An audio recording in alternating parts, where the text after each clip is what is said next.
Bueno, militante político, peronista, por supuesto, escritor, profesor, periodista, muy activo en las redes sociales, especialmente en Twitter. Responsable del curso de comunicación política donde te conocí, en nuevas tecnologías que se da en la UBA y en la UNPAS. Compañero Carlos Caramelo, ¿cómo va todo? ¿Cómo estás, Mauro? Qué gusto verte en tiempo de pandemia, además. En tiempo de pandemia. Que nos vemos así, virtualmente. La primera pregunta era esa, ¿cómo va todo en tiempo de pandemia? Digo, uno, como decía el general, hay que hacerse una montura para cabalgar la historia, así que uno se hace su montura.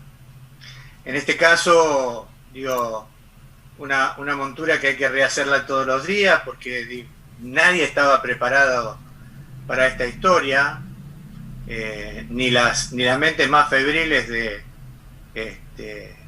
del cine de ciencia ficción y del cine catástrofe llegaron a pensar una característica, digamos, a un virus de estas características. Así que bueno, nada, la haces como la tenés que hacer.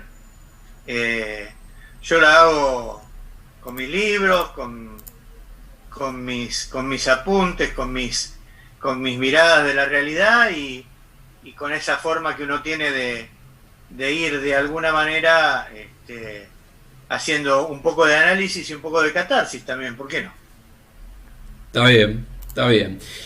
Bueno, la idea de la charla es hablar un poco de tu juventud, de tu militancia y después meternos un poco en comunicación política, que Bueno, va a venir muy bien. Bueno, en tu juventud fuiste militante de la organización Guardia de Hierro. sí. Era muy joven, así que seguramente fuiste parte de lo que fue la organización única del trabajamiento generacional. Estuviste ahí. Sí, de alguna manera, a ver, yo entro como todo chico platense a militar en un espacio, en una unidad básica, digamos.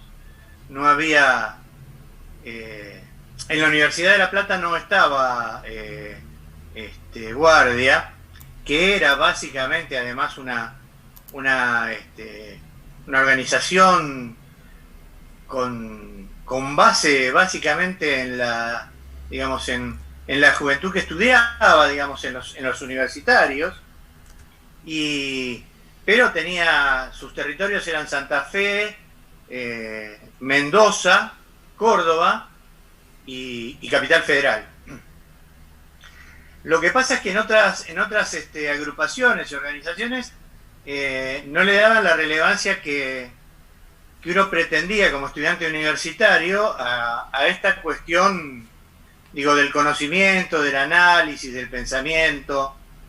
Y yo me fui vinculando con compañeros de guardia de Buenos Aires.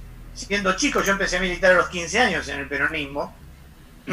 Así que en esa época se empezaba a militar muy chico porque además los jefes eran muy jóvenes. Digo, Claro. Vos pensás que el gallego Álvarez tendría 27, 28 años cuando se junta en el 71 con Perón en Puerta de Hierro. Así que, digo, y en todas las organizaciones las jefaturas eran muy jóvenes. A mí mucho la idea de la tendencia no me terminaba de cerrar. Yo tenía una mirada nacionalista fuerte, digo, una mirada de tipo que venía, nada, qué sé yo, de cosas que haces desde chico, folclore, digo, cantar folclore, esas cosas que a mí me gustaban por entonces. Y la verdad es que la ciudad de La Plata no tenía agrupaciones, digamos, que no fueran de la tendencia, salvo las que eran de derecha más cerril, Sí. para ponerlo de alguna manera. Tuve algunos compañeros, conocí a alguna gente de la CNU, no me gustó la lógica de la CNU, y gracias a algunos amigos de Buenos Aires, entonces muy jóvenes también, me pude acercar a guardia, casi te diría que como un inorgánico, porque además a mí me costaba mucho. En esa época no era fácil llegar de La Plata a Buenos Aires, aunque te parezca No, mentira. me imagino, sí. Y me costaba mucho la facultad, el laburo, yo trabajaba para estudiar, trabajé. La facultad, el laburo, bueno, y venir a las reuniones, así que me mantenía más o menos en comunicación por teléfono, venía algún fin de semana, que se yo, pim pum pam, y así me iba nutriendo de lo que a mí más me interesaba, que era la formación que te otorgaba Guardia. Guardia te daba una formación política muy importante en cuanto a las lecturas, en cuanto a las miradas, digo, en cuanto a la cosmovisión, yo diría, sí, básicamente de lecturas,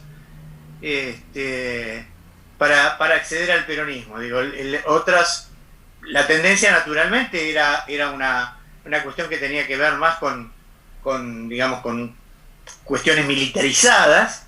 Claro. Y bueno, el CNU era una banda. El CNU empezó siendo un cenáculo de intelectuales cordobeses y terminó siendo una banda de pistoleros platenses. Sí.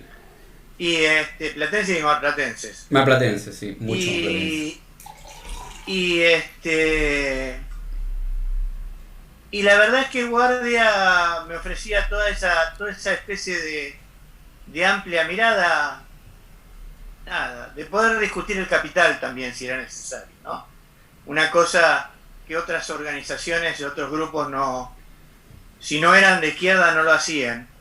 Y en esto el gallego era central, tan central que cuando fue a reunirse con Perón y le planteó la posibilidad, porque en ese momento estaba como de moda tener una agrupación militarizada, pero le dijo, no, muchachos, mire, vayan transfórmense en la retaguardia pensante, ¿no? En la retaguardia que iba a ser, de alguna manera, los custodios de la identidad peronista. A mí me interesa muchísimo esto, y siempre que puedo lo digo porque hay una fantasía de que Guardia de Hierro era una organización de derecha. Muy no, bueno, era una organización de recontra requete centro peronista, pero de recontra requete centro peronista. Éramos la tercera posición, además verticalistas, casi te diría que los más verticalistas de todos. Quizá el error del gallego, que no se subsana, digamos, después con la alianza con el FEM, ponerle precisamente Guardia de Hierro por lo que, digo, la Guardia de Hierro croata significaba, sí, en su momento, pero me parece que fue, casi te diría que una jactancia intelectual esa, ¿no? Digamos, un rebusquecito como para distanciarse de esa cosa de las fórmulas FEM, FAC, PU, FAC, CLAC, ¿no? Era todo eso articulado por la tendencia. Y bueno, y nada, además yo diría que hay que pensar en todas las guardias, ¿no?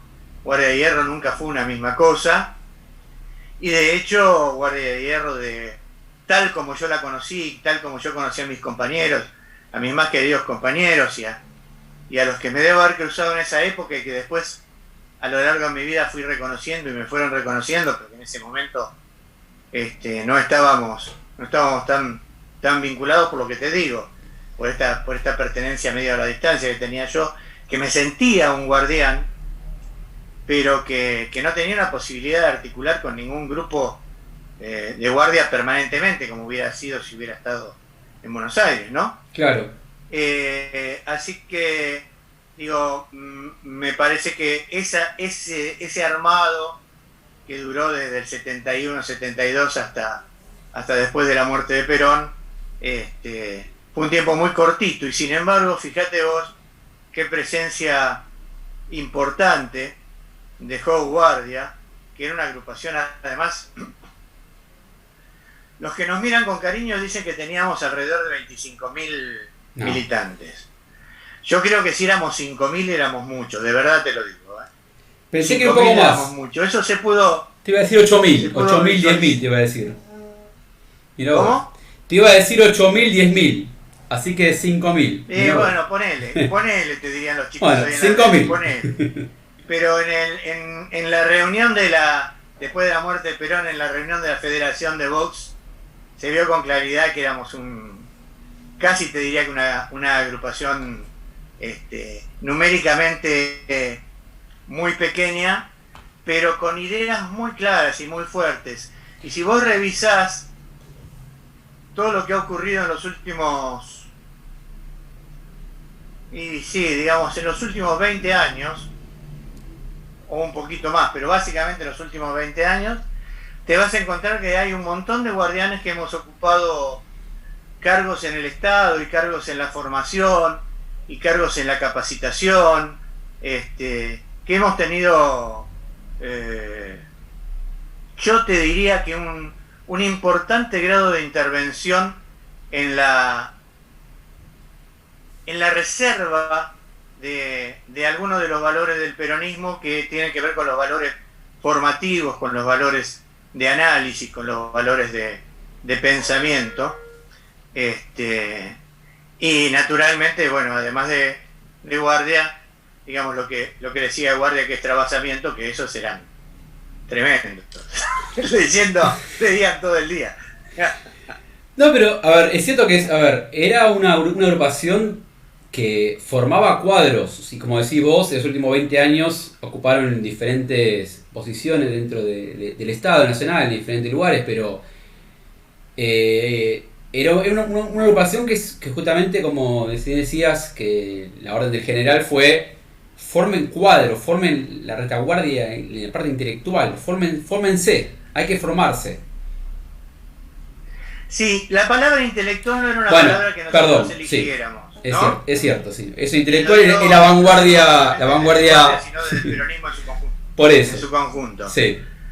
Nos gusta más la cuestión de los pensadores, ¿no? Me gusta más. Para nosotros Jauretche es un pensador, no es un intelectual. Perfecto. Y yo cuando me refiero a mis compañeros, los que digamos con los que me reencuentro a partir de los 2000 en el entorno de guardia, siempre me refiero a tipos que han sido pensadores, ¿no? Tenemos tipos muy importantes, y que han desempeñado, pero de verdad, cargos en el Estado que han sido cargos relevantes, pero muy relevantes. Yo no voy a hacer nombres porque... No, está bien. Primero porque me voy a olvidar de algunos. Segundo porque yo no estoy seguro de que alguno de aquellos quiera que se recuerde que fueron guardianes. Porque a veces también la cuestión del guardián pareciera, por esa especie de mito sobre la derecha, pareciera que es como una carga, ¿no? Todo el mundo... nada, qué sé yo. Si Montonero hubiera tenido todos los militantes que ahora dicen que fueron montoneros, no hubiera perdido nunca. No, quiero decir con esto, así como se ha bendecido de alguna manera a través de distintas lecturas el hecho de la tendencia, se ha tratado de alguna manera también de ocultar un poco lo de guardia y de confundir, digo, también, ¿no? Porque, a ver, Jorge Bergoglio era principal jesuita cuando yo militaba. Nunca podría haber sido un verdadero guardián. La iglesia, los jesuitas no se lo hubieran permitido. Claro. Que él comulgara con alguna idea de verticalidad y de mirada, de reserva moral del peronismo, no lo convierte directamente en un guardián.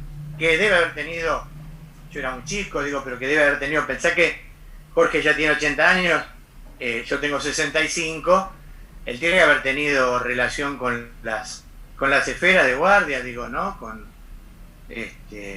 hasta te diría con los fundadores de los 60 de Guardia, pero me parece que todo eso es como una especie de mito que ayuda a la confusión, que no esclarece. No, sí es cierto que Guardia, o la mayoría de Guardia, era profundamente católica. Sí, profundamente católica, católicos militantes. No, te iba a decir que recién hablabas de los cuadros que estuvieron después, pero que en su momento no aceptaron ningún cargo. No. Bueno, pero quiero decir, a ver, Mauro, es muy importante tener en cuenta que para nosotros pertenecer al Estado no era un objetivo. Primero y principal porque cuando yo militaba había trabajo. Claro. Cualquier pibe de la universidad como yo se presentaba en un banco, daba el examen y empezaba a laburar de cajero cobrando una pequeña fortuna para lo que nosotros cobrábamos. Hay historias de cuadros militantes que han tenido que ir a hacer trabajo militante a otras provincias. ¿Y cómo hacían ese pase? Suponete, te ibas de Capital, tenías que ir a militar a Mendoza. ¿Cómo hacías ese pase? Te conseguían un laburo en Luz y Fuerza en Mendoza. Pero no ibas de ñoqui, ¿eh? Ibas las 6 o las 7 horas que tenías que trabajar todos los días, a las 7 de la mañana hasta las 14, qué sé yo, hacías tu laburo, cobrabas por tu laburo, y a la tarde y a la noche militabas en la agrupación como correspondía. Como debe ser. ¿Se entiende cuál es la lógica? Sí. Entonces nosotros no buscábamos un cargo en el Estado. Yo no digo que estar en el Estado fuera un demérito, pero tampoco era el objetivo de mi generación pertenecer al Estado. Ocupamos los cuadros, ocupamos los puestos en el Estado a posteriori por una convocatoria, porque nuestros compañeros nos reconocían valores que no se encontraban, digamos, en otros cuadros del peronismo para integrar la administración pública. O por lo menos algunos cargos de la administración pública que tenían características puntuales. Nosotros tuvimos un compañero trabajando en empleo público, que fue uno de los tipos que más sabía sobre empleo en el Estado, que más sabe, seguramente, sobre empleo en el Estado. Ahora, querías nombrar un tipo y tenías que pasar por ese tipo que no se quebraba, ¿sabes qué? Y que le pegaras con... claro, y que le pegaras en la rodilla. No había forma. Eduardo era un tipo muy estricto en ese tipo de cosas. Y era un cuadro de Guardia de Hierro, que por supuesto avanzó, siguió, por supuesto se recibió abogado. Nosotros tuvimos muchos cuadros que se recibieron, que fueron los que integraron la etapa de la formación y de la capacitación, y muchos cuadros que seguían en la universidad y que hicieron el trabajo en la universidad, de adoctrinamiento, que tanto le importaba a Perón en esos años, que tanto le importaba a Perón en esos años. Una de las cosas que más le agradaba a Juan Perón en esa época era decir que los hijos de los obreros habían alcanzado la universidad y seguían siendo peronistas. Sí. Y muchos de nosotros, como en mi caso, fuimos peronistas a pesar de venir de un hogar gorila, no antiperonista, gorila. Tengo un hogar gorila. Mi viejo estuvo en la resistencia contra el peronismo. Ah, mirá vos. Bueno, muchos. No, ¿sabés lo que fue? El drama en mi casa cuando mi viejo se enteró que yo era peronista. Sí, ¿no? Drama, en serio. Y me imagino. Y más si había sido un activo militante, debe haber sido un drama... Un activísimo militante de la Universidad de La Plata, estudiante de medicina avanzado, que estuvo en la toma de la universidad contra el peronismo. Imagínate. Mirá vos. Yo me crié en esa idea de... A mí me hicieron poner el luto cuando yo era antiperonista. Y a mí, y en este país del trigo se comía pan de centeno. ¿Viste esas ideas? Bueno, nada, y que se hacía asado con parqué y toda esa pavada que de alguna manera está construida a partir de la comunicación. Ya que vamos a hablar de la comunicación, a partir de la comunicación del antiperonismo, ¿no? Que no es nueva. que viene desde el 45. Sí. Se construye en el 45. Es más, yo creo hay una idea que bastante gente, compañeros que piensan, han deslizado, pero que bueno, que de alguna manera Alejandro Grimson la pone en blanco y negro, y es que el peronismo, el antiperonismo es anterior al peronismo. Sí. Lo que pasa es que, como yo digo, no conocía su nombre.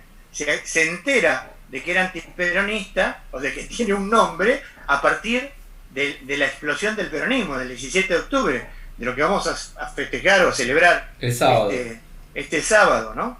Claro, de verdad eso. Muy buena. Pero no conocía su nombre, pero ya existía. Ya era como pensamiento, como acción, como reacción. Eran verdaderamente reaccionarios y actuaban como tales, pero no sabían que en realidad reaccionaban contra una forma. Y esa forma se las da el hecho de que existe el peronismo de golpe. Bueno, el Gallego Álvarez hablaba, ¿no? De Perón, viene de lo que era Rosas, Irigoyen, Perón, viene de toda esa línea. O sea, San Martín, Rosas, Irigoyen, Perón. Sí, San Martín, Rosas, Irigoyen, Perón. Obviamente siempre dentro de su contexto, lo que fue Irigoyen, ¿no? Sabemos lo que la Patagonia rebelde, ese contexto, pero sin dejar de reconocer muchas pero hay que ubicarlo en época. Por también, eso, Vos pensás que Irigoyen es el primer presidente popular, digamos, que sin embargo para llegar al gobierno tiene que tener cinco ministros que eran de la más absoluta oligarquía. Sí. Digo, porque eso implicaba negociar ese tipo de cosas, ¿no? Pensá que la presidencia de Irigoyen es la decisión de Sáenz Peña de elegir a su antagonista porque creía que le ganaba fácil. Claro, sí.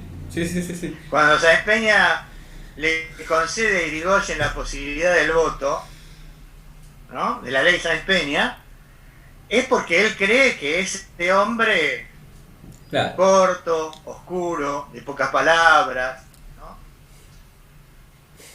Era un adversario fácil. Mirá vos. Así fue. No hay que equivocarse en la construcción de los adversarios. No, por favor. Es un grave error. Pensar que uno puede construir el adversario más cómodo es un grave error. Y yo te lo podría marcar de 1916 a la fecha, en cada uno de los tipos que han tenido la fantasía de construir el adversario. Sí. Bueno, ahora nos vamos a meter un poquito en la comunicación política. Pero un poco más ahí, un poco de historia. Guardia de Hierro se creó en la Resistencia, o sea, Vuelto Perón. En el 61. 61-62. Estaba con Álvarez y 62, sí. con Héctor Tristán, que venía del sindicalismo. Claro. Tristán y Álvarez. No me voy a acordar el nombre de otro. Bueno, sí. Sí. Bueno, Guardia tiene un gran predicamento dentro de un sector del sindicalismo. Vos pensás que es un sindicalista el que presenta al Pajarito Grabois, que venía del FEM, claro, que había armado el FEM, digamos, que era un fenómeno realmente universitario, y lo presenta con el Gallego en Puerta de Hierro. Y ahí es donde Perón le dice: ustedes tienen que ir juntos, muchachos. Claro. Tienen los mismos objetivos. Claro. No, sería lindo escucharlo hoy al pájaro, a Roberto Grabois, contando estas cosas. Lamentablemente hoy es más personaje el hijo, pero bueno. Bueno, sí. Pero sí. Y son personas que vivieron la historia, no la cuentan, la vivieron. Claro. Son cosas son cosas hermosas que es para un asado y que haces escuchar.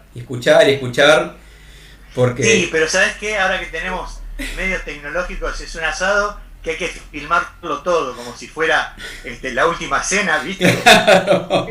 Claro, si vos hoy tuviera la posibilidad de filmar la última cena, no la filmaría, sí, claro, hombre. Por con supuesto. el asado hay que filmarlo. Y hay que firmarlo con protagonistas como Roberto, digo, nada, como Matilde Menéndez en ese momento. Sí, para sí, sí. nosotros la rusa Vivi, ¿no? Claro, claro, claro. Digo, con el Chueco Mazón, que se murió hace tan poquito tiempo, digo, y que fue un actor tan importante en eso, digo, con Caíto Chevalo, ¿no? Que era el presidente del FEN en Rosario, digo, todos tipos que yo tuve el honor y el placer de volver a encontrar en los 90, porque realmente eran tipos muy valiosos, unas cabezas privilegiadas. Roberto es una cabeza privilegiada. El menemismo tuvo esa desgracia, fue una especie de ¿cómo te podría decir? De gran aspiradora de cabezas importantes a las que terminó haciendo mierda en su propia debacle, ¿no? En su propia debacle. Claro. Sí. Coincido con lo que decís. Más allá de esas diferencias que había por protagonismo o por diferentes formas de pensar, de cómo llegar al poder, ¿cómo fue la relación con las diferentes organizaciones una vez efectuado el golpe de Estado? Calculo que ahí no había más diferencias. La verdad es que yo no tuve oportunidad de estar relacionado con Guardia en ese momento. Una de las cuestiones a las que se arriba, digo, en el encuentro en la Federación de Box, en la Junta de la Federación de Box, es que el gallego dice, bueno, a partir de ahora somos todos isabelinos, y yo no iba a ser isabelino ni que me ataran de pies y manos y me llevaran estaqueado, con lo que giré sobre mis talóndricos, diría Carlito Balá en esa época, y me vine caminando despacito para Corrientes, para la calle Corrientes, para tomar un colectivo hasta el Bajo, y en el Bajo, o el subte hasta el Bajo, y en el Bajo el micro, el Río de la Plata, que me llevaría de nuevo a tu casa, a la ciudad de La Plata. Y después yo estuve detenido en el 7 de Infantería mientras hice el servicio militar en el 75, 76. Sí. Y muchísimos años después, digo, lo que te voy a contar es no sé si una incidencia, digo, yo lo sé de boca de un tipo que me encontré en los años 90, cuando yo ya era secretario de Estado y él era coronel a cargo del regimiento Viejo Bueno. Pero se supone que yo zafo, de la cana en el 7 de Infantería, porque cuando van a ver mi ficha, digo, yo figuro como un cuadro de guardia de hierro, y al parecer había una suerte de acuerdo entre las cabezas, o una de las cabezas de guardia, y el almirante Macera, en que los guardianes éramos intocables. Así como entre el PC y Videla hubo una suerte de acuerdo de que los PC eran intocables, ¿no?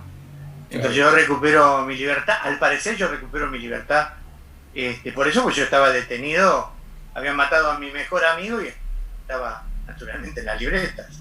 Claro, y sí, obvio. Claro, no había ninguna posibilidad. Digo, cuando te digo mi mejor amigo, era mi mejor amigo, tipo en que yo vivía en su casa y él vivía en la mía. Estábamos siempre juntos. Eso fue en el 75, o sea, antes del golpe. 75. Sí, señor. ¿Y te liberan ya después en dictadura? No. O ahí. Sí, claro. Sí. Vuelvo al regimiento como soldado de orden, digamos. Claro. Sí.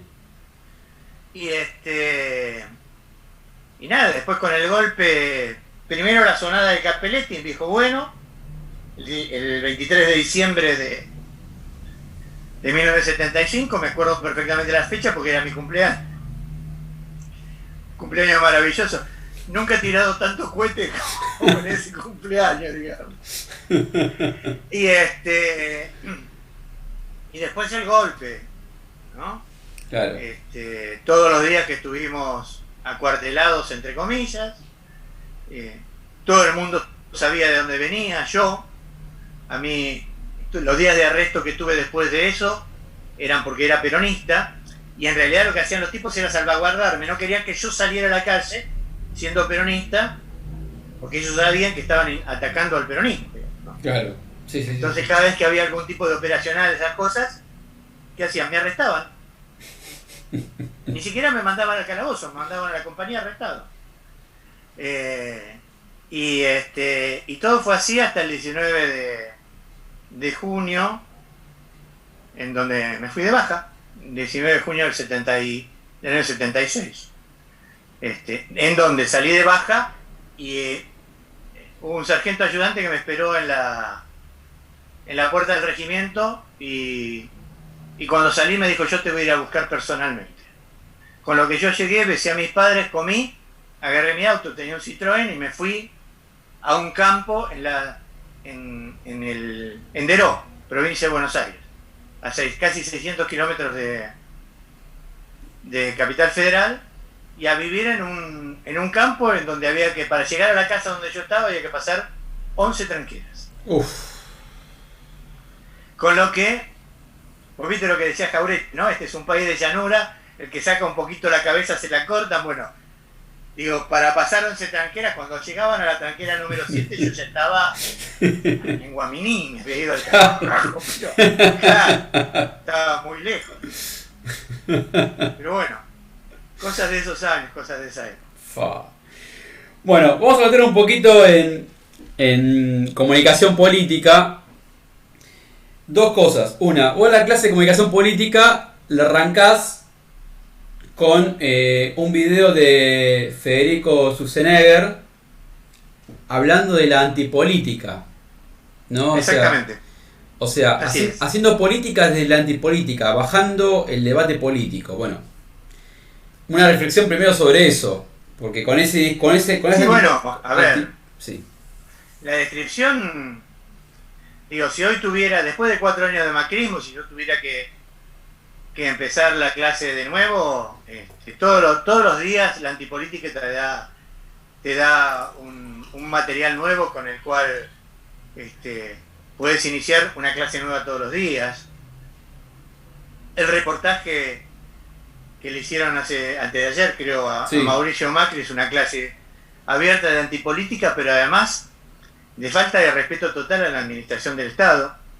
Yo fui, entre las cosas que fui durante el gobierno de Cristina Kirchner, tengo el altísimo honor de haber sido el director del INAP, del Instituto Nacional de Administración Pública.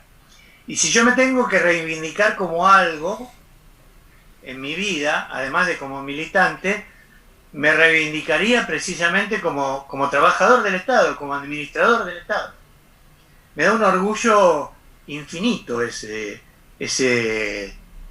cargo.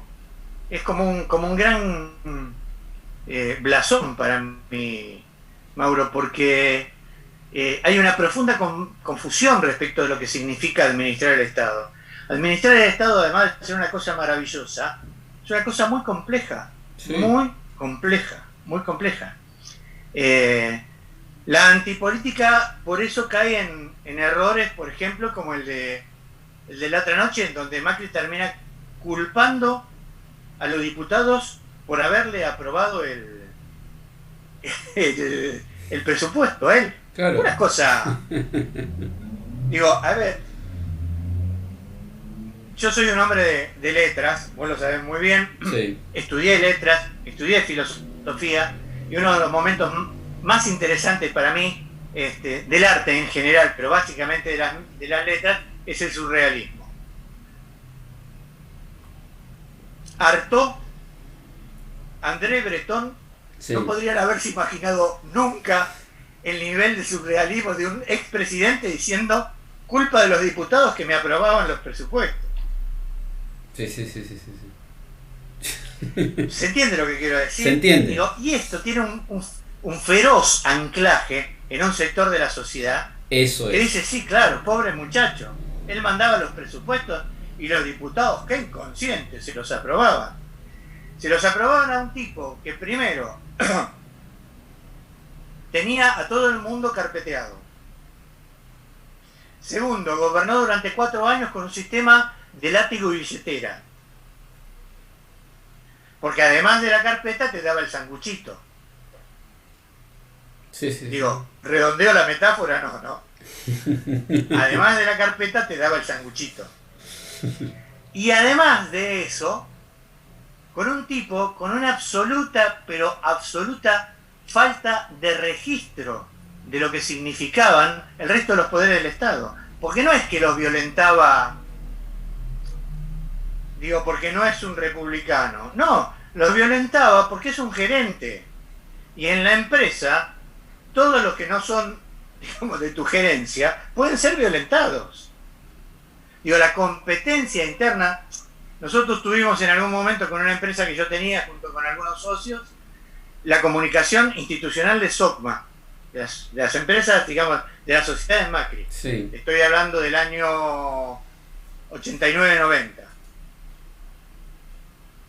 Y nosotros aprendimos allá adentro que, digamos, lejos, porque una de nuestras grandes preocupaciones, y si Rubén Banín estuviera acá interactuando con nosotros podría dar cuenta de eso, porque yo le conozco bien esa historia, pero una de nuestras grandes preocupaciones era la falta de contacto entre las gerencias, digamos lo que llamaríamos hoy la comunicación interna. Es como si dijera, bueno, dentro de los ministerios no hay relaciones, digo, no hay una cosa interministerial, no hay una especie de grupo que esté mirando qué hace vivienda para ver qué hacemos con infraestructura, digo, para poner una... Sí. Bueno, Macri sentía eso, digo, que él era el jefe de una de las gerencias más importantes del Estado y que el resto de las gerencias eran absolutamente avasallables,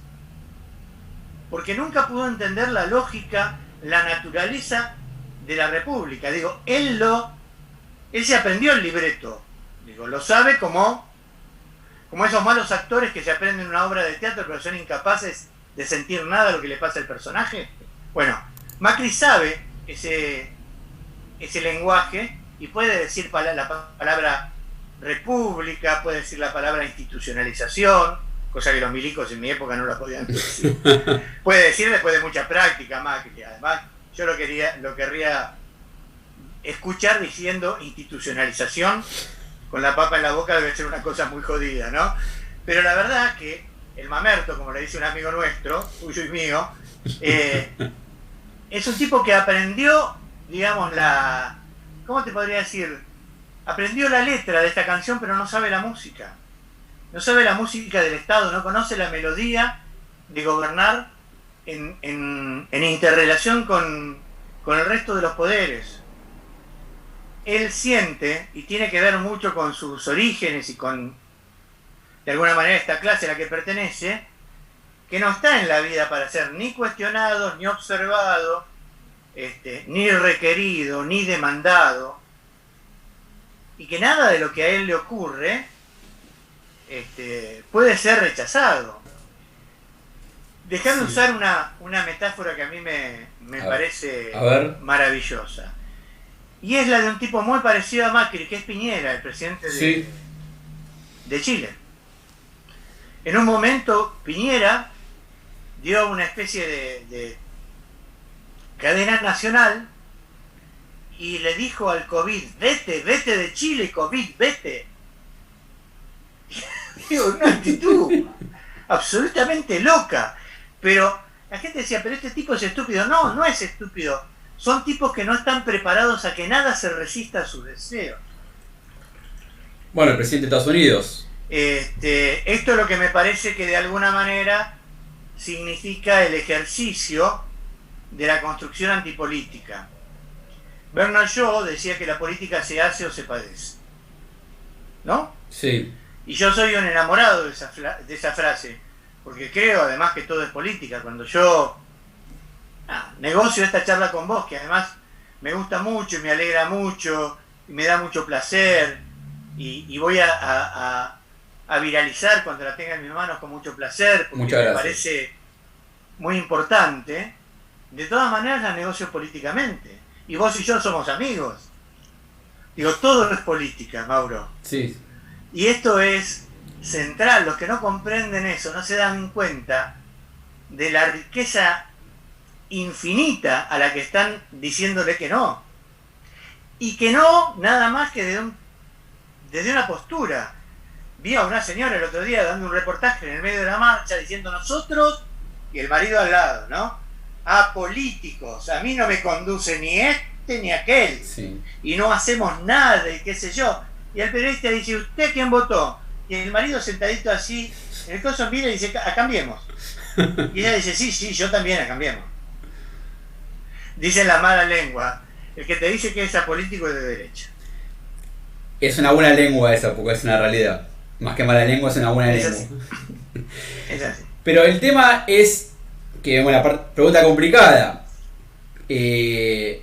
Porque está bien, más allá de que si está acostumbrado o no a que le digan que no, el tema es que ese discurso penetra, llega.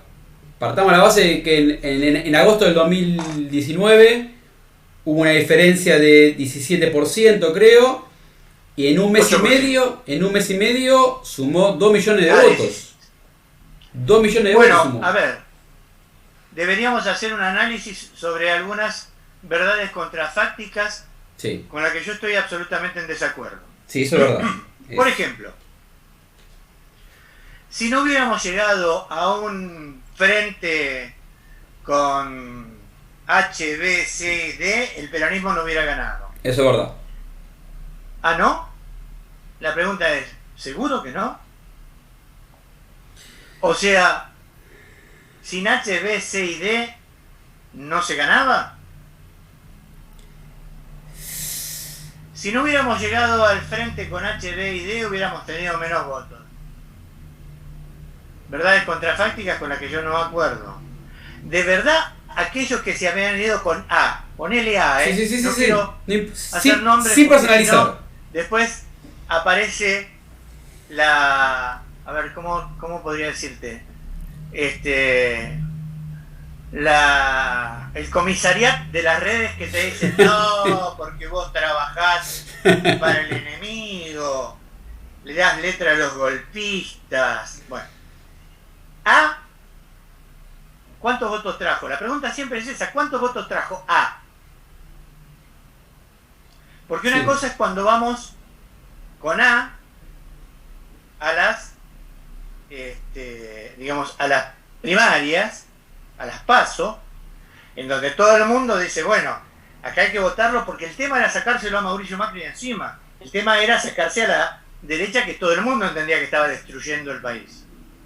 Ahora, cuando tenemos 17 puntos de diferencia, entonces me puedo relajar y darme el lujo de no votar a estos peronistas negros de mierda. Y entonces llegamos a 48, casi 49 contra 40 y un poquito más. Bueno, es 41-48. Miren bien los números, no es así. Sí. ¿Qué quiero decir con esto? La comunicación política, ya que estamos por entrar en el tema, construye aseveraciones, y la construyen no solamente los medios, los analistas políticos, que ni siquiera, además, fíjate lo importante de esto, ni siquiera, además, son analistas que estén a favor, digamos, de la derecha, analistas de nuestro lado, pero no se toman el laburo de decir, bueno, ya ganamos, 48-41, ya está, no discutamos pelotudeces, ¿viste? Vamos a gobernar con la unidad, vamos a gobernar con... Entonces, ¿qué tenemos que decir? Tenemos que decir que sin la unidad no ganamos, tenemos que decir que Cristina tenía muchos votos pero no alcanzaban, tenemos que decir que con Cristina no alcanza, sin Cristina no se puede. Bueno. Digo, un avasallamiento de eslogans que la verdad están todos sostenidos por verdades contrafácticas. Nadie puede aseverar eso. De la misma manera que dicen eso, yo podría decir nosotros en 2019 hubiéramos ganado con Cristina y conmigo. Sí. Con Cristina el 2 de copa y Cristina gobernaría el 2 de copa hoy. Elegí el que quieras, digo. Primero porque la sociedad argentina de verdad necesitaba sacarse a Macri de encima. Sí. Segundo porque la sociedad argentina, digo, porque las sociedades en realidad se paran en el precipicio pero no se suicidan.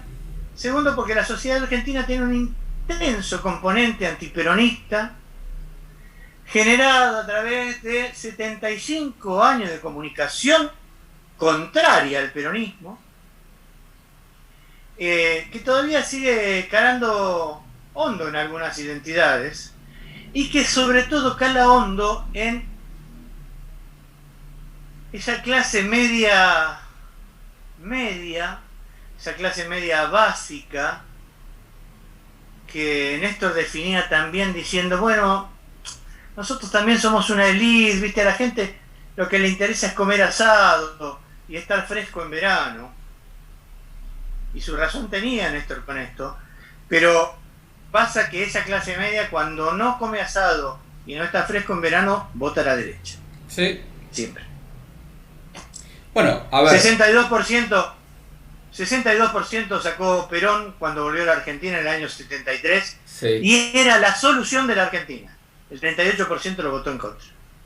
Bueno, lo mismo que, a ver, después lo que fue Alfonsín, Angeló sacó el 40%. No importa después lo que fue Menem. Menem en ese momento tenía un discurso y venía con una idea, revolución productiva. Pero después lo que había sido Alfonsín, los últimos años especialmente, con el plan austral y las leyes de violencia de vida, punto final, sacó 40% Angelos. Y el Pilo Gordón y Chacho Álvarez, sí. En el 95 sacaron el 35%, hermano. Sí. El 35%. Digamos, a ver, miremoslo bien, porque si ese 35% de verdad tuviera una condición comprometida y militante, el Pilo y el Chacho seguirían siendo personas políticas relevantes. Sí, Digo, sí, son sí. el descarte. Digo, Sí, tienen cargos en el gobierno, por ahí. Sí, pero no. Qué sé yo, a mí esas cosas me dan un poco de vergüenza, ¿viste? Pero me da un poco de vergüenza que esos tipos que además yo sé que están económicamente hechos en la vida, y cuando digo hechos no quiero decir que sean ricos. No, pero. Quiero decir que solo, Sí. a ver, el Chacho Álvarez con su jubilación como vicepresidente de Ya la está. Nación, Claro, ya está, listo. ya está. Aunque tuviera que mantener 6 familias, digo, ya está.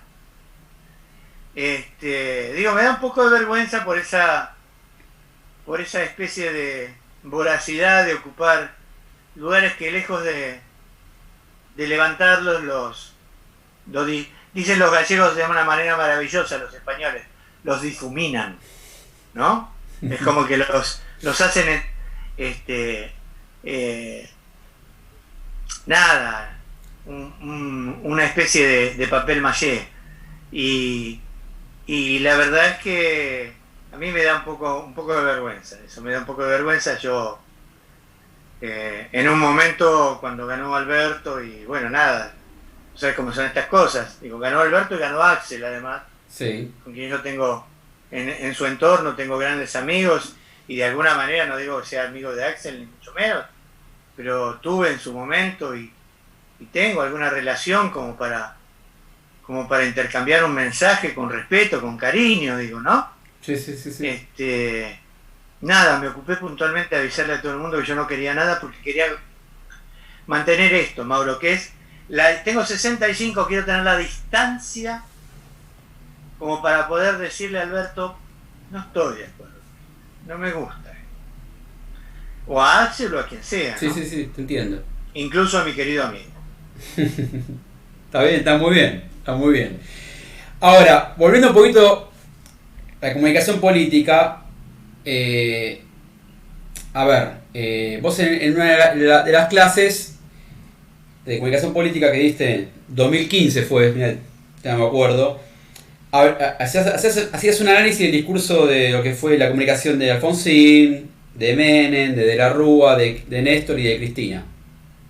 Ujú. Y vos hablás de que Alfonsín, y que después Menem también utilizó eso, fue meter a los opinólogos, a los encuestadores. O sea, Alfonsín tuvo esa herramienta. Inclusive vos contabas esa anécdota de que la comunicación de Alfonsín estaba ordenada y el peronismo era... ¿Qué conseguí tal cosa? Bueno, pegamos... Desorden absoluto, absoluto. Muy desordenado, porque contabas eso de que no había una marca, por llamarlo de alguna manera, algo organizado. Para nada, la campaña de 2000, perdón, la campaña 83. de 1983, llegaba un pibe a un sindicato y decía, tengo una idea para un póster, y le decían, hace 15.000.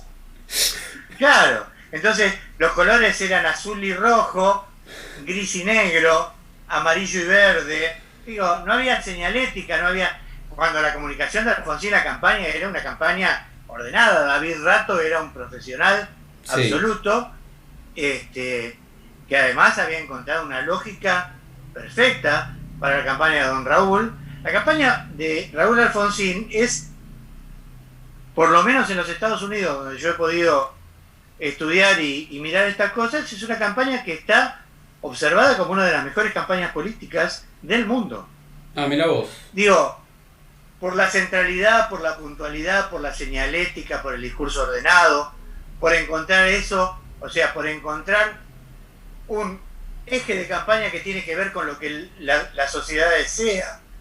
Digo, por recoger el guante de la democracia enfrentando, digamos, a los años de dictadura, por la idea de una puerta de entrada a la vida, digo, después de años de muertes y desapariciones. Sí. Digo, es una campaña estudiada, está en las bibliotecas de las universidades de los Estados Unidos como una gran campaña, de la misma manera que está hoy, digamos, los primeros debates de campaña de Nixon y John Fitzgerald Kennedy. Sí. Todo eso ha avanzado muchísimo y parece un anacronismo, pero vos fijate que hoy todavía la comunicación política en Argentina padece de algunos de los, digamos, de la mácula de esos tiempos. Hoy en este gobierno hay un gran desorden en términos discursivos. Sí, coincido, gran desorden. Coincido. Hay un eje comunicador que es Alberto, pero no hay más. No. El equipo de comunicación de Alberto, que viene del sector privado, cree que la comunicación es un negocio, no que es un derecho. Y en eso, digamos, hay como una especie de tensión con la comunicación política propiamente dicha. Y además, si la comunicación fuera de verdad un negocio, no se han ocupado, además de hacerlo, a los vendedores de ese negocio. Confían en un solo vendedor, que es Alberto, tienen un par de adláteres que en realidad van hacia el discurso de Alberto y nada más, que son Santoro y Aníbal. Sí. Cada cual defendiendo colores del club que les han indicado seguramente que defiendan. Y después no hay comunicadores del espacio político que nosotros tenemos o que el Frente de Todo representa. Cuando vos pensás en Macri, obviamente Macri no es un comunicador, ni nadie de su grupo. Digo, Vidal es una sobreactuada, Horacio Rodríguez Larreta es un tipo horripilante que no calienta ni nada, ni a un tipo que baja recién de la Antártida, pero tuvieron comunicadores muy importantes. Sí. En Leuco, en Joaquín Morales Solá, en La Nata, en Majul. No, pero también dentro del gobierno, o sea, tenían el ministro del Interior, Rogelio Frigerio, salía, o sea, tenían... Sí, pero, a ver, yo lo que quiero decir con esto es, vos tenés, mira, una cosa que explicaba Grondona, Mariano Grondona, hace muchos años, es que vos tenés que tener las voces de los formadores de opinión. Sí. Y los formadores de opinión nunca son los tipos que están involucrados en la construcción de la cosa. ¿Qué quiero decir con esto? Y lo voy a poner en un caso que todo el mundo conoce, pero que por ahí poca gente sabe cómo se organizó. Cuando Carlos Grosso decide Puerto Madero, que es una construcción de la cabeza de Grosso nada más, antes de lotear, decide quiénes van a ser los tipos que van a comunicar la importancia de ese sector. Y entonces, ¿qué hace? Le da 10.000 metros, 50.000 metros, 40.000 metros cuadrados a Neustadt, 30.000 a Grondona. Digo, reparte una idea y lo que les dice es, si esto se convierte en lo que yo creo, vos vas a tener 6 pisos de los lockers, vos vas a tener 3, vos vas a tener 1. Entonces, a nosotros, digo, a mi empresa en ese momento, cuando nos llaman, dice, queremos trabajar esta campaña. ¿Qué quieren? Dijimos $10.000 en esa época. Dice, mirá, te podemos dar, no me acuerdo exactamente la cifra porque lo negoció un compañero mío, Jorge Revento. Pero suponete, te podemos dar 2.000 metros cuadrados de edificio. Y nosotros, boludos, por supuesto, dijimos, no, queremos $10.000. Tomá, nos dijeron. No costaba nada $10.000. Era un regalo. Pero quiero decir, estas cosas se comunican desde afuera. Carlos Grosso nunca fue el comunicador de esa idea. Los que formaban opinión eran los que lo comunicaban. Entonces, los que forman opinión tienen que comunicar el gobierno de los Fernández. ¿Por qué? Porque los Fernández comunican la propia. Está bien, esa es la tuya. Ahora decime quién más comparte esto. Y todo lo de afuera comparte otra cosa. Todos los formadores de opinión hoy están en contra del gobierno de Alberto Fernández. Todos, ¿eh? Todos. Hoy Alberto Fernández dio una conferencia de prensa magistral en donde explicó que no va a haber devaluación, que van a hacer estas apuestas, que juegan a esto, que juegan a aquello. Y un empresario se paró y dijo, sí, pero Cristina... Sí. No han encontrado sus comunicadores. No han armado un equipo de comunicación. Los tipos creen que manteniéndola a Canosa en Canal 9 muestran cuán ecuánimes son. O trayendo a la nieta de Mores a Canal 7 muestran cuán ecuánimes son. No son ecuánimes, son bobos. Sí, porque ninguno de esos va a hacer negocio. Esa gente está para hacer negocio en la transgresión, no en la comunicación. A Canosa, cuando se le acabe la histeria y sentarse en los escritorios y pararse a gritar y tirarle alcohol en los ojos a Aníbal Fernández, se va a desnudar como si fuera Haifax, se va a arrancar la vestidura y va a empezar a gritar, ¿viste? ¡Ah, se creen que son los hijos de Dios! Digo, porque todo es show. No hay comunicación de verdad ahí. Digo, contar con ellos en función de comunicar un proyecto de gobierno y un proyecto de país es un error profundo, además. Es un error profundo. Pasa lo mismo con la televisión pública. Pasa lo mismo con esto de no darle la importancia que tiene la televisión abierta digital. Recién ahora van a empezar, recién ahora se está dando, bueno, cambió ahora el nuevo titular, es Gonzalo Carvajal, pero hace un mes que está ahí a cargo. Menos. Va a ser lo que hizo en su momento. Y hace 10 meses que estamos gobernando. Bueno. A ver, todos sabemos que el plazo de gracia son 9 meses, ¿sabes? Sí. Mauro. También se los morfó la pandemia, estamos juntos. La pandemia. Mírame. Sí. Sí. Había tiempo para hacer eso y mucho más. 600 millones de pesos de pauta publicitaria lleva Clarín en lo que va del año. Sí. No, yo coincido que hay un error en la comunicación muy importante y que no puede ser que Fusible sea siempre Alberto, tampoco, aparte de eso, o como decís vos, estás Santoro y Aníbal Fernández, nada más, o sea, falta un equipo, falta una... Que no, la verdad que no hay. Y no se está dando importancia. Yo te podría, no me quiero poner...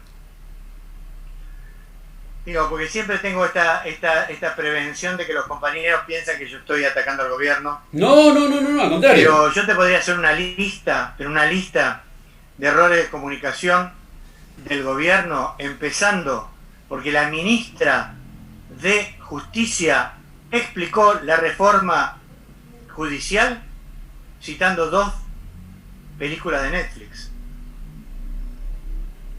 En la tapa de página 12. Digo, ¿no hay nadie que controle esas cosas? Sí, o sea, no...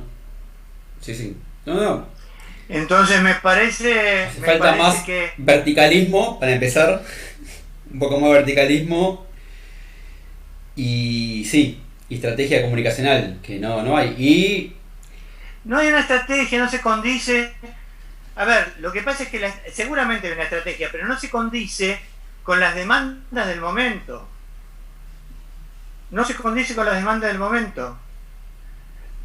Estoy usando no lo tengo acá. Estoy usando un tapaboca, digo. Sí.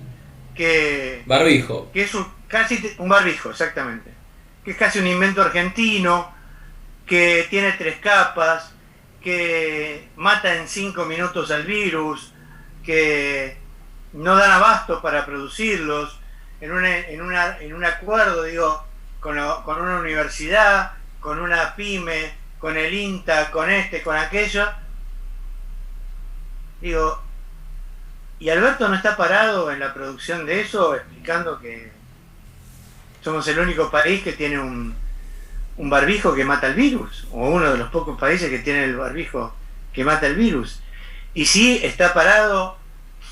Yo entiendo que tiene que gobernar con todos, como dice Grimson en su respuesta a la nota de ¿cómo se llama? De Mempo Giardinelli, que hay que gobernar con todos. Pero digo, el tiempo que te tomaste hoy para ir o para aparecer en Idea Online, sácale 10 minutos y parate en la producción de alguna cosa de esas que hacen a que la Argentina es un lugar distinto. Digo, que tenemos nanotecnología, que tenemos pensadores, que tenemos científicos.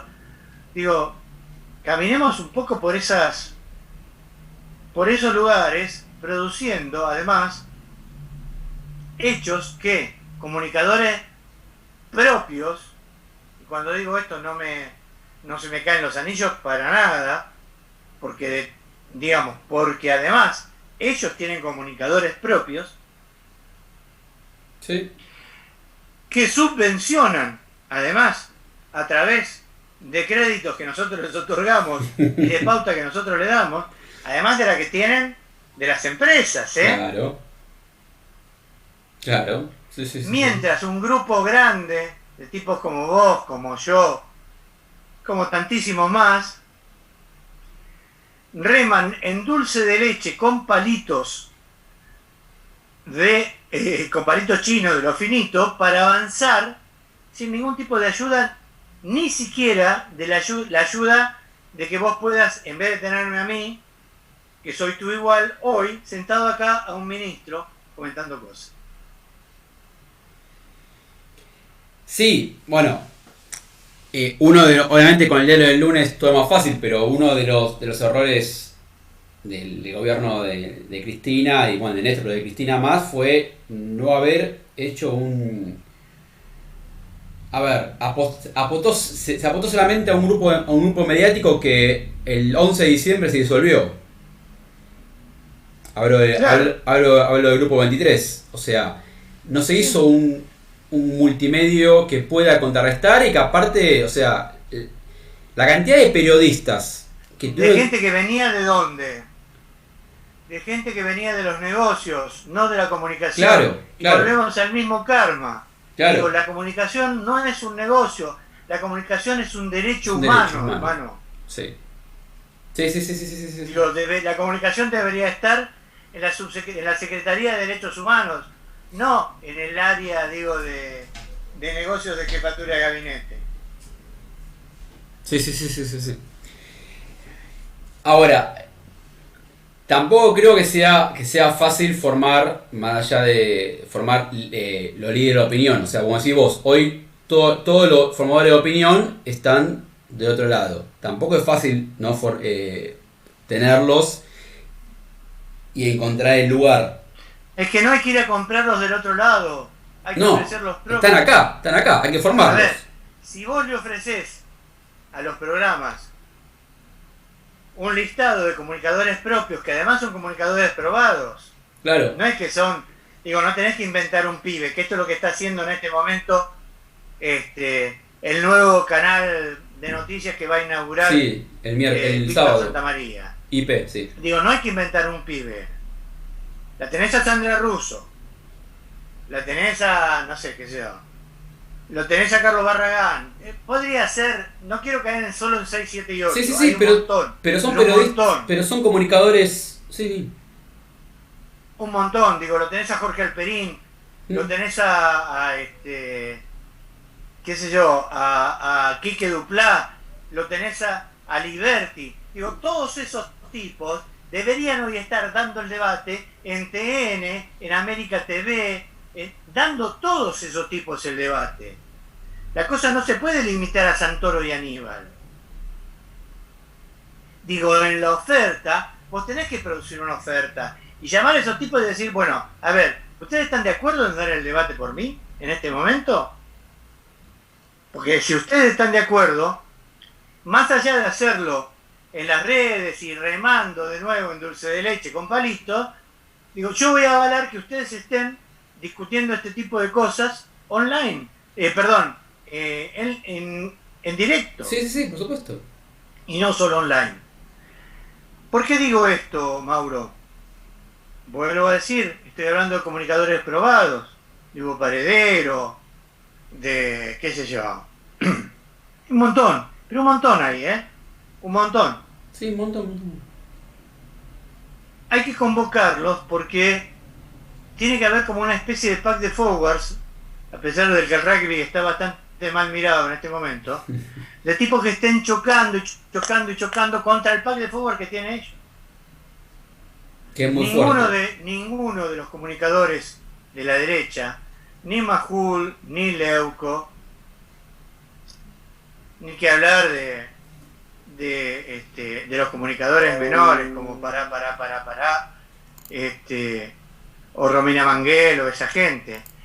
Esa gente no puede competir con los niveles de comunicación de una Sandra Russo o de Jorge Elbon o de qué sé yo, Juanca Molina, mirá lo que te estoy diciendo, de Cura Molina. Sí. Digo, hay una cantidad de personajes que deberían estar impulsados desde el gobierno hacia los medios para dar este debate. Esto es lo que nos estamos perdiendo. Porque además toda esa gente es, en términos reales, muy barata. Porque lo hace con voluntad, con vocación. Con militancia. Con compromiso militante. No te va a cobrar 22 millones de pesos como le cobró Majula a Horacio Rodríguez Larreta durante 6 años, 4 años para hacer la comunicación.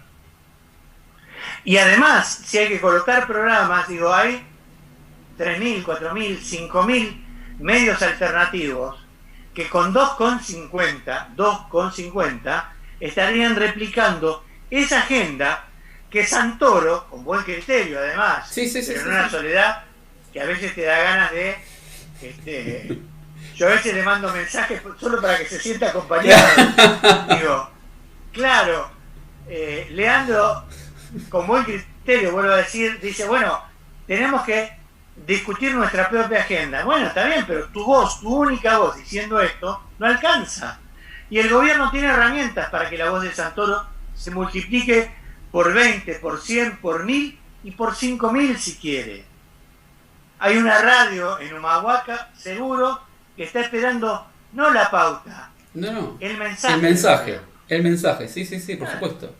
En Nueva Huaca, en Colón, provincia de Buenos Aires, o en bueno, nada.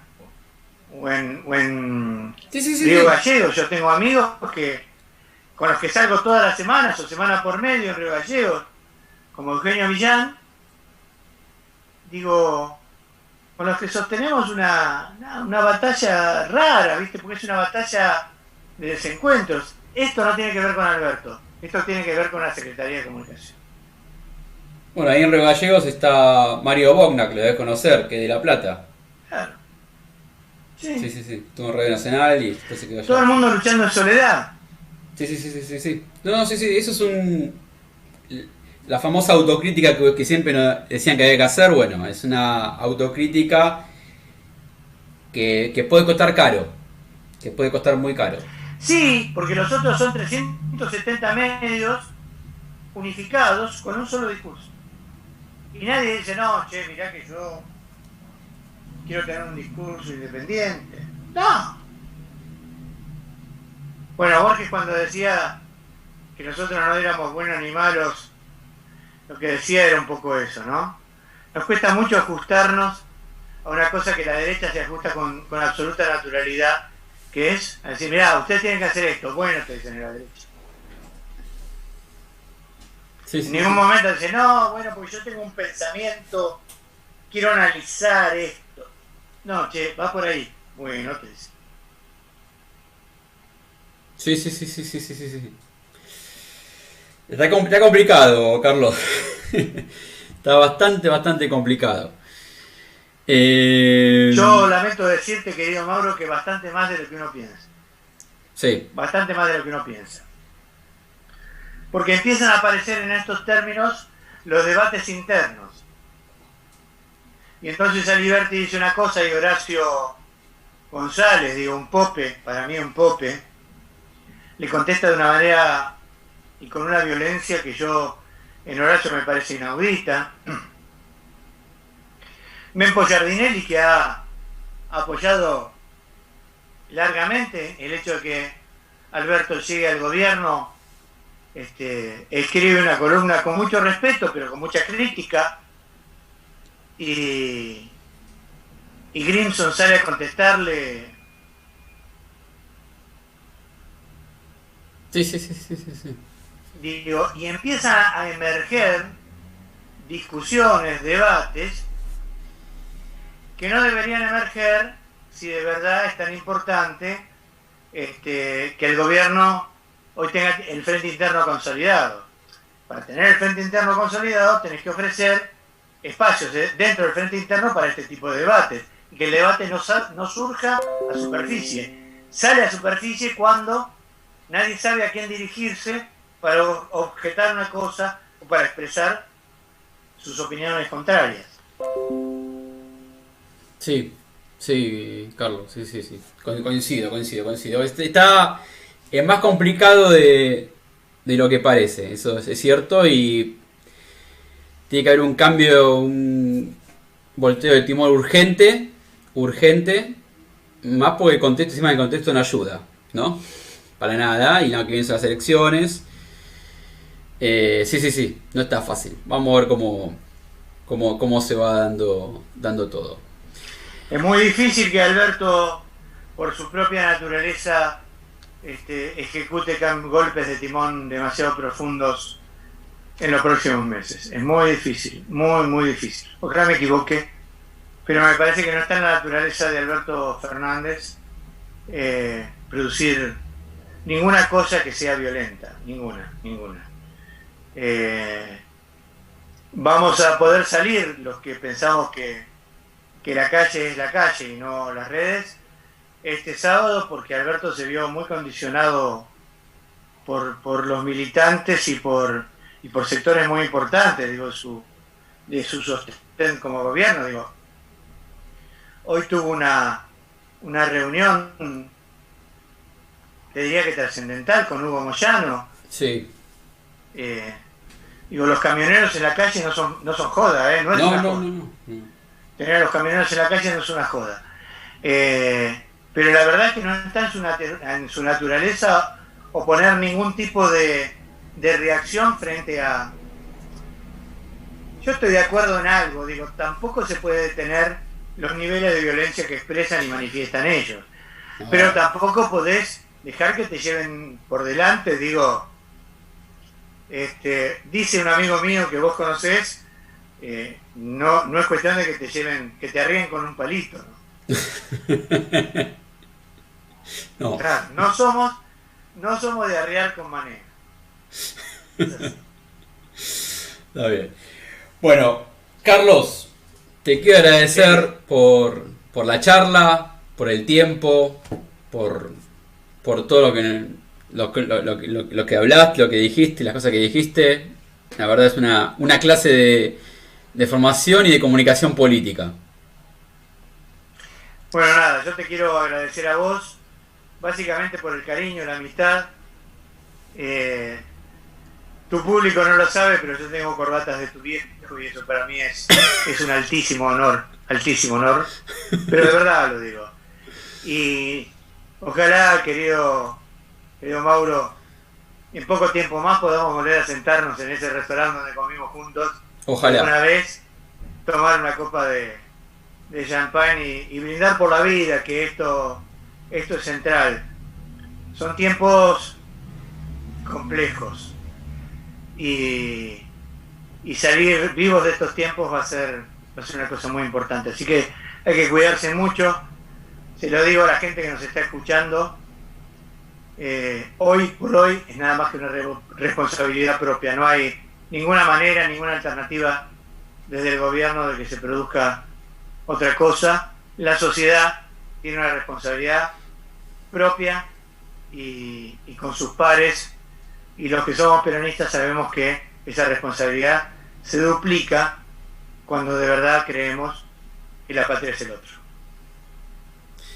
Carlos, muchísimas gracias por todo, y ya nos juntaremos ahí a comer y a brindar, y te voy a llevar más corbatas que mi viejo me separó para vos, en serio. Te quiero mucho. Un beso. Abrazo grande. Chao, Carlos, muchas gracias. Chao, viejo.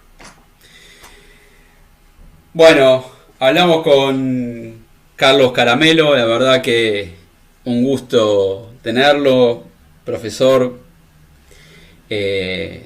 peronista, militante, siempre con una claridad, o sea, sígalo en las redes sociales, porque la verdad que las cosas que dice, o sea, siempre, o sea, tiene una forma de comunicar muy particular que da siempre la tecla. Sígalo en las redes sociales porque la verdad que es muy interesante.